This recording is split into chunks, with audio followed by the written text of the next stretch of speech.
Ya.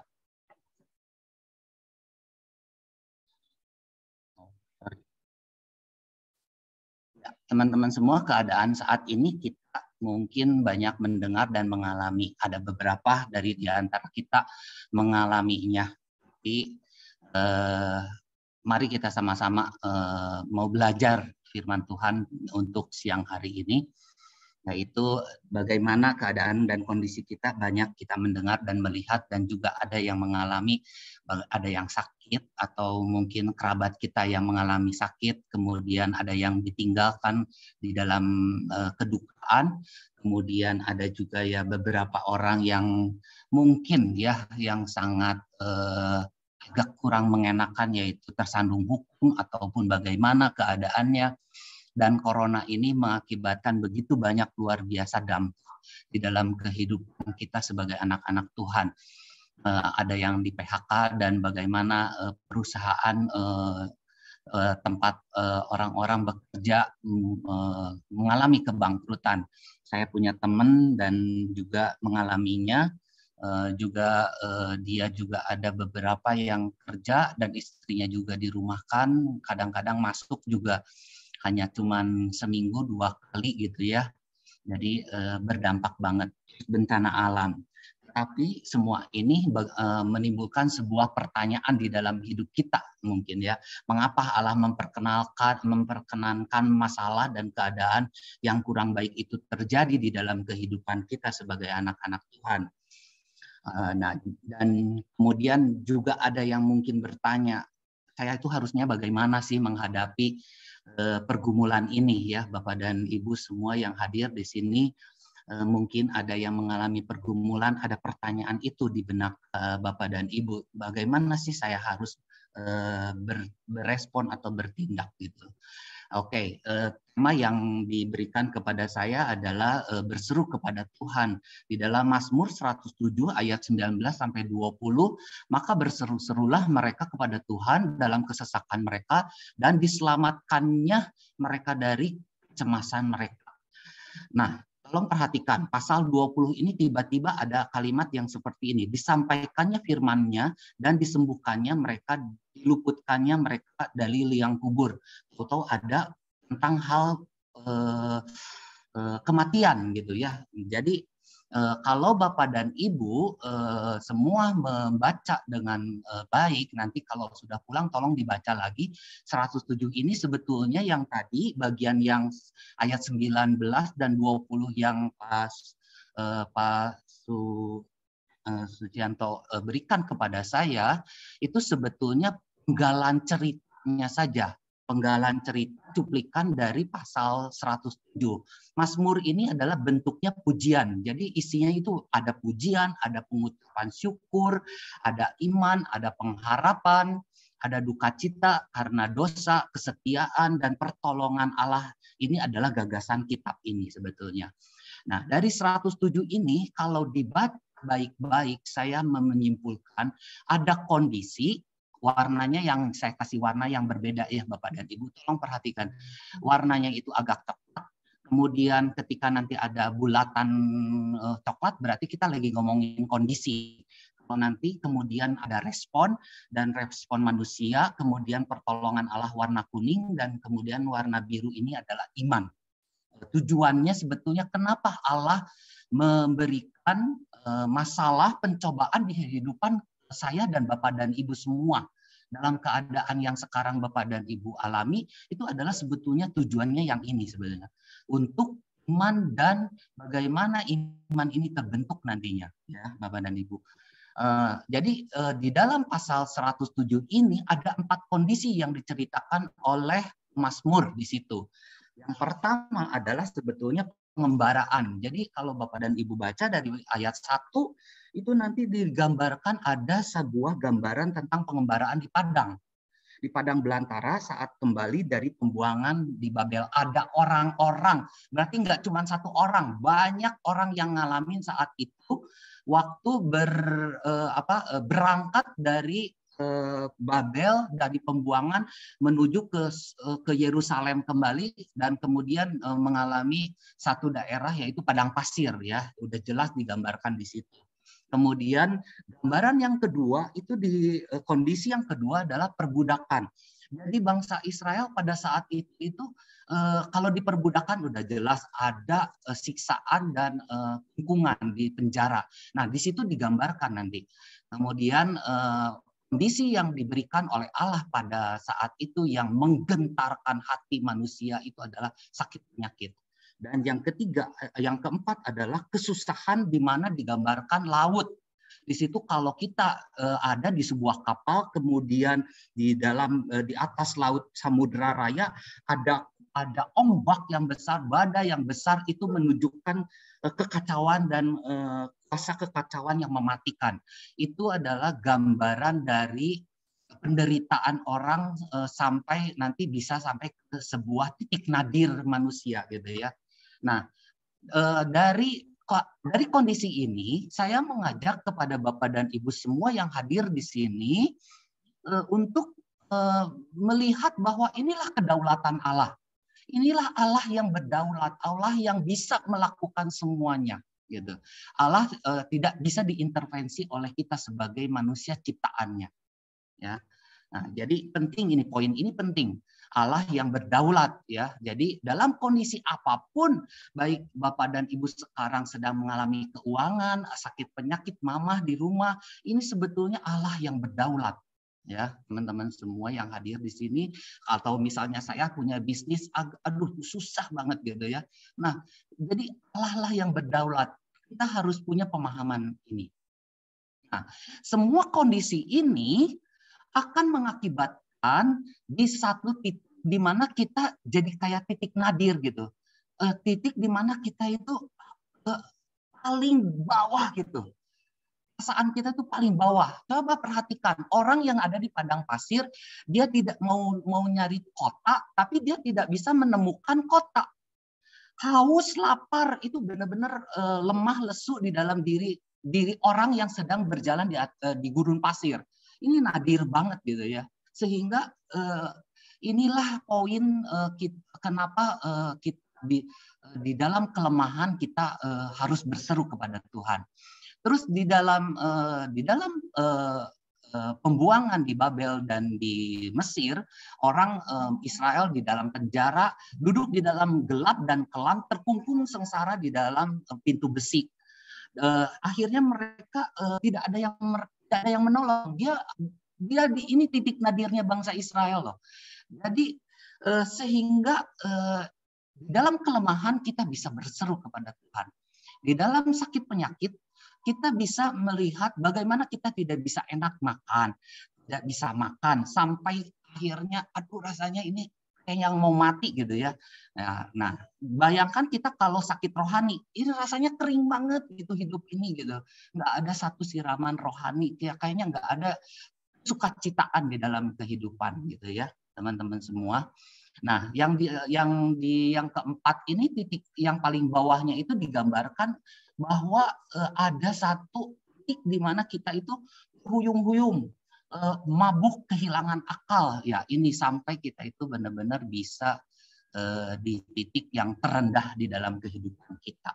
Nah, dari situlah, tetapi saya mau bawa Bapak dan Ibu semua, ada 1 Korintus 10 ayat 13. Ya, tolong boleh Fani yang bacakan buat saya dan teman-teman semua di sini.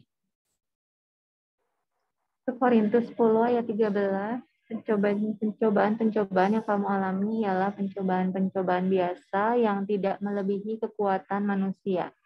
Sebab Allah setia dan karena itu Ia tidak akan membiarkan kamu dicobai melampaui kekuatanmu. Pada waktu kamu dicobai, Ia akan memberikan kepadamu jalan keluar sehingga kamu dapat menanggungnya. Iya, ini adalah ayat penguatan buat kita semua. Ya, apapun yang Tuhan berikan kepada hidup kita, Dia berdaulat, jangan lupa. Tapi ada satu yang menguatkan kita di firman ini ya. Nah, kita masuk ke yang respon, yang hijau ini respon ya. Nah, jadi respon. Nah, dari 4 keadaan yang tadi itu digambarkan responnya sama. Di ayat 6, tolong perhatikan itu ada Mazmur 107 ayat 6, 13 dan 19 dan 28. Pak Sucianto itu ngasih ke saya ayat 19. Sebetulnya ayat 6, ayat 13 dan ayat 19 ayat 28 ini ngomongnya sama. Maka berseru-serulah mereka kepada Tuhan dalam kesesakan mereka. Nah, di ayat ini kalau kita baca pakai yang bahasa Inggrisnya cry, tetapi kalau kita lihat bahasa aslinya itu cry out. Jadi berseru-seru. Kenapa saya kasih gambar yang di atas orang yang lagi nangis berseru-seru. Jadi di situ tuh digambarkan kalau kita di titik nadir yang saat ini saya misalnya ada teman-teman yang lagi apa ya, yang lagi punya persoalan sampai benar-benar kita berserulah kepada Tuhan dengan sungguh-sungguh, dengan suara yang keras, dengan duka yang dalam kesesakan, dalam titik yang terendah. Teman-teman semua, sampai kita benar-benar seperti mengetuk hati Allah di situ. Nah, inilah menunjukkan kita berseru dengan kesungguhan hati, sepenuh hati, terus-menerus. Jangan kita kita berseru tapi kita hari ini berseru, besok enggak. Ya, teman-teman semua, nanti akan saya kesaksian bagaimana saya berseru kepada Tuhan di dalam perjalanan hidup saya berbulan-bulan. Nah, kita masuk ke dalam yang warna kuning, pertolongan Allah. Diselamatkannya di dalam Mazmur 107 ayat 6, 13 dan 19 ini sama. Akhirnya Allah merespon ya pertolongan, respon kita berseru, kemudian Allah menolong. Diselamatkannya mereka dari kecemasan mereka.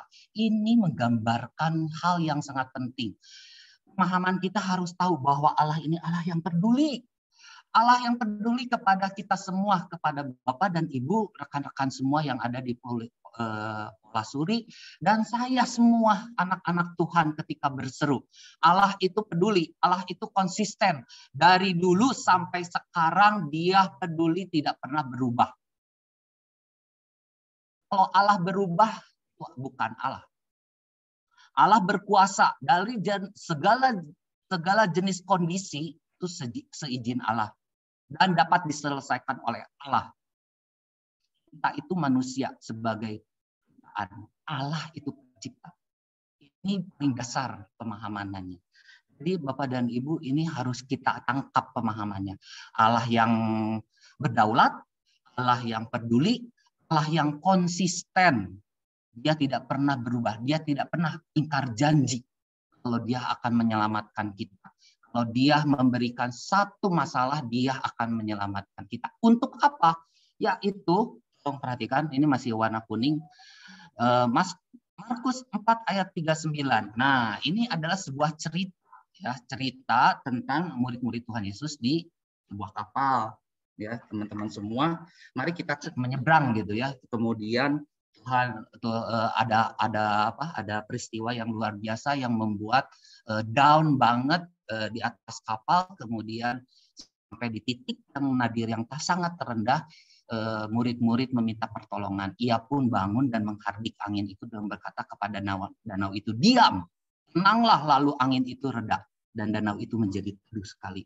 Teman-teman semua apa yang menjadi persoalan hidup Bapak dan Ibu, saya itu adalah satu tujuan, yaitu supaya kita bisa belajar bertambah, imannya bertumbuh. Orang yang punya iman itu akhirnya bersyukur. Makanya ayat 1 di pasal ini 107, nanti Bapak dan Ibu kalau pulang di rumah coba perhatikan ayat pasal 1 itu. Maka orang-orang itu, judulnya saja, perikopnya nyanyian syukur dari orang-orang yang ditebus Tuhan. Pasal 107 ini ayat 1-nya bersyukur. Mereka bersyukur. Bapak dan Ibu, apakah kita bisa nggak bersyukur setelah melewati semua itu? Itu kita naik kelas. Saya mau kesaksian sedikit karena ini perjalanan hidup saya, cepatnya saja. SMP saya itu nggak bisa sekolah, tapi saya kemudian dibiayain oleh paman saya. Kemudian tahun 98 itu saya bingung mau sekolah gimana. Kemudian saya waktu SMP bingung, kemudian kerja. Waktu itu saya bilang sama Tuhan, saya nangis di jalan. Kalau ada anak yang pakai baju abu-abu, berarti udah SMA. Ya, saya suka nangis sama Tuhan. Tuhan, Tuhan saya mau sekolah. Tuhan saya mau sekolah. Saya janji Tuhan kalau ke Tuhan kasih kesempatan saya mau benar-benar sekolah. Kemudian Tuhan jawab dan saya dikasih kesempatan buat sekolah di sekolah ternama di Bandung. Tanpa biaya. 3 tahun saya bisa sekolah dengan beasiswa. Karena saya punya perjanjian dengan Tuhan. Akhirnya saya yang tadinya rankingnya saya kalau di SMP 25 lah ya. Kalau di SMA saya berubah total karena saya punya perjanjian dengan Tuhan. Tuhan membentuk saya untuk menjadi orang yang bertanggung jawab. Kemudian orang yang berjuang. Akhirnya saya bisa selesai dengan baik di SMA. Selesai SMA itu nanti kalau ada waktu saya bisa sharing lagi. Kemudian saya pengen lagi kan kuliah. Nah saya tuh udah ngalamin gitu waktu SMP mau ke SMA. Terus saya bilang sama Tuhan, Tuhan saya mau kuliah Tuhan. Tapi saya waktu itu masih warga negara asing. Jadi nggak punya warga negara Indonesia, surat warga negaraan saya itu. Akhirnya saya harus harus punya surat izin belajar dari Departemen Pendidikan Republik Indonesia untuk bisa kuliah. Satu-satunya university yang bisa membuka kuliah yaitu Maranatha. Jadi akhirnya saya bisa kuliah dan saya menjerit terus kepada Tuhan dan saya nangis ke Tuhan. Ini saya minta selama kuliah saya bisa dapat beasiswa juga. Dan sampai hari ini saya punya gelar pun semua dapat dari beasiswa. Tuhan luar biasa. Saya bersyukur bisa melewati semua ini karena anugerah dan kasih-Nya. Nah ini nih, saya mengalaminya kemudian saya bersyukur karena saya punya iman. Saya bisa melewatinya dan saya tahu bahwa semua perjalanan hidup saya ada anugerah dan kasih Tuhan. Dan semakin mengenal siapa Allah yang ada di dalam hidup saya. Inilah yang tujuan iman itu. Bapak dan Ibu, di akhir firman ini memang singkat, saya agak cepat, tapi takut waktu. Saya mau kita sama-sama merenung. Ya, ini dengar lagu, bisa diputar, mudah-mudahan putar ya. Suaranya terdengarkah, Fani?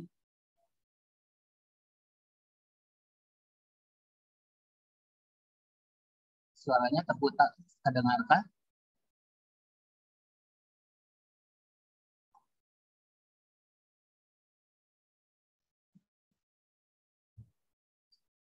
Suaranya terdengarkah, Fani?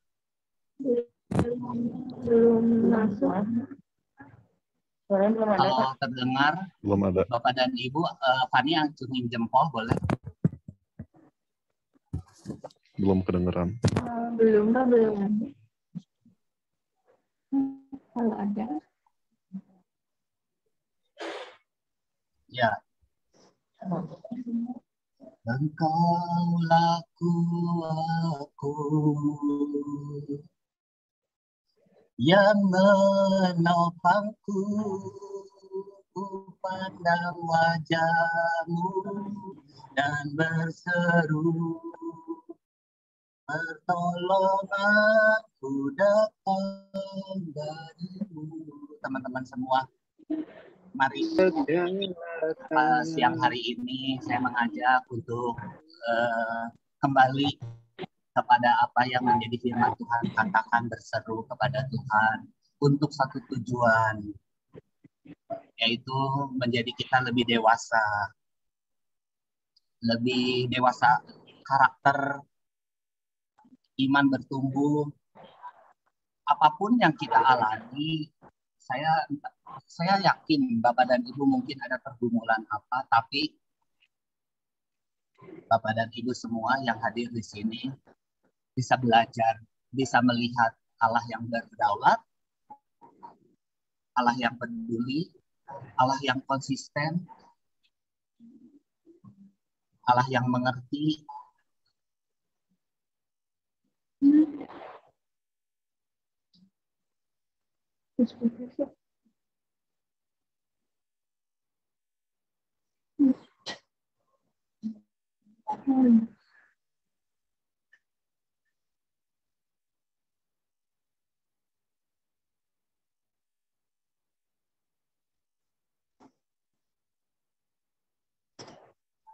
Ya, kita masuk dalam doa ya.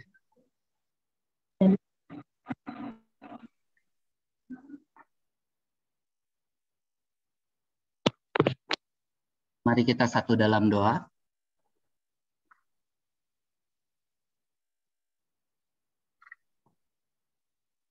Allah Bapa di dalam surga, firman Tuhan hari ini sudah kami dengar dan meneguhkan hati kami semua, khususnya buat komunitas di Polasuri.